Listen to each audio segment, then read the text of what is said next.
This Honorable Court, I will be brief in this part. I will cover only 3 quick subjects, starting with the issue of the 50% plus 1. Your Ladyship, this Honorable Court, may it be noted that the question of the voter turnout in this election is a moving target. It is a moving target depending on who's speaking and in what circumstances. If you look at the replying affidavit of the chairman, paragraph 30, as of 9th of August at 5 p.m., he says the turnout was 64.6%. That is an affidavit he's swearing way after the fact.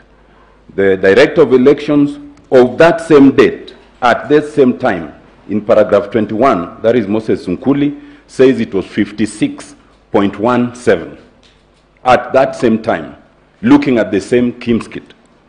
It will be noted by this Honorable Court that at various times, the IBC gives different figures. At one time, it uses the figure of 65.4%. At another time, it uses the figure of 64.6%.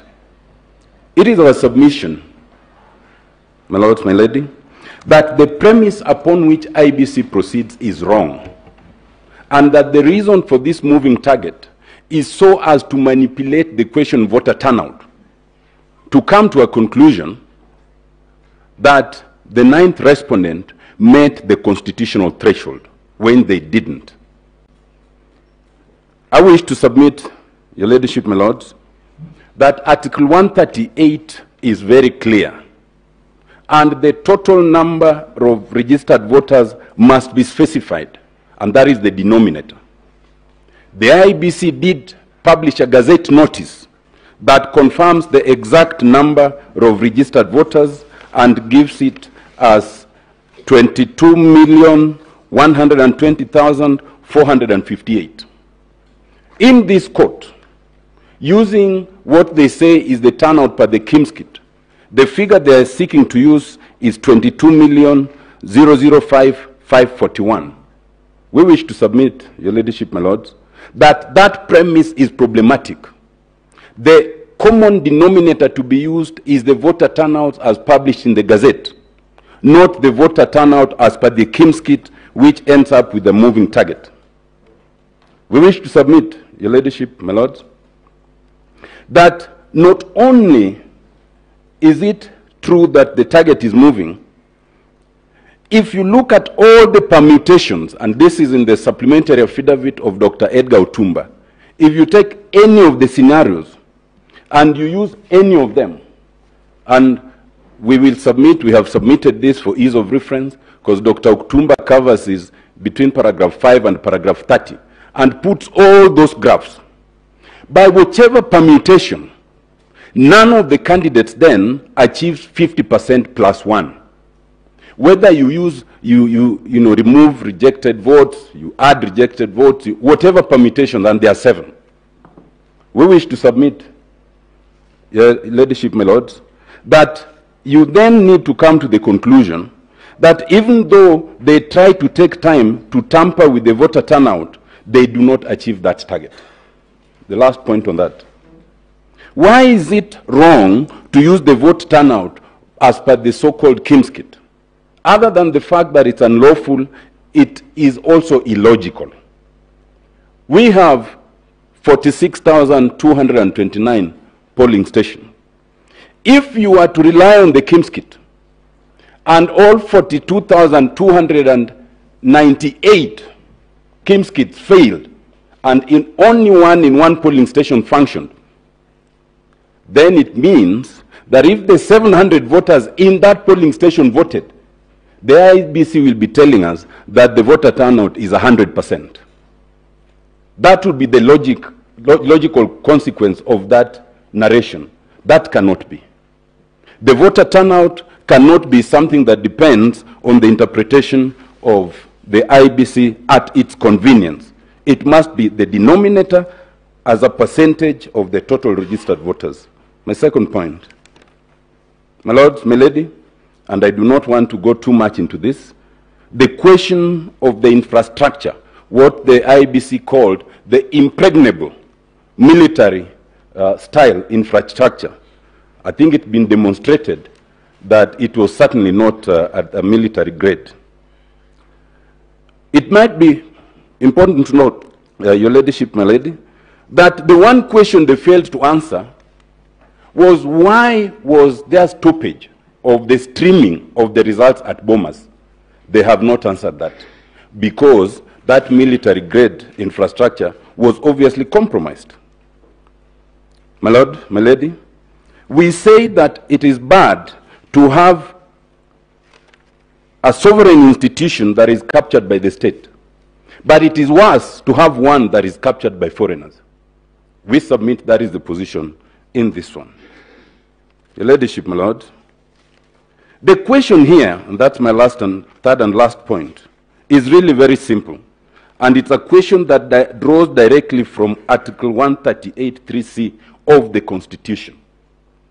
It is very clear, it is mandatory, that once results are received, the IEBC, not the chair, shall tally and shall verify, then shall declare results. If the IEBC as an institution has not tallied, has not verified, then there are no results to be declared. We wish to submit that at the end of this analysis, it is not a question of whether the chair is a hero or otherwise. It is a question of whether the chair did what was expected of them. It is not enough to say that there are certain regulations by the first respondent which they themselves made and now they wish to rely on to breach the express provisions of the Constitution. We wish to submit, Your Ladyship, that in accordance with Article 141, only if there is a result properly declared can you even move to challenge it. In this case, none was done. Your Ladyship, what the chair is inviting you to do is unconstitutional. This bench comprises eminent persons who are involved in the process of making the Constitution, as some of us on this other side. There is a good reason why we've created constitutional commissions and independent offices. If it was intended to create the chair as what was previously called the supervisor of election, there'd have been an independent office, like the Auditor General, Controller of Budget, like the DPP. But now the chair is inviting you to find that his is some sort of imperial chairmanship or chairpersonship in defiance of the Constitution. We wish to invite you not to accept that invitation to amend the Constitution belatedly. My lady, my lords, at the end of the day, the only question will be, did the chair act in accordance with the Constitution? Is it fair to invite you to find that the other commissioners do not matter? The chair of IBC is a first among equals, just like in this court. There are 7, just like the judges of this court. But the fact, Your Ladyship, you are the Chief Justice and you are the President of this court. Yet the Constitution would not allow you to exercise veto powers over the other colleagues. Why would the chair believe that he can have such powers over the other colleagues? Ultimately, my lords, Your Lady, it is the decision of the majority that must be the decision of the court.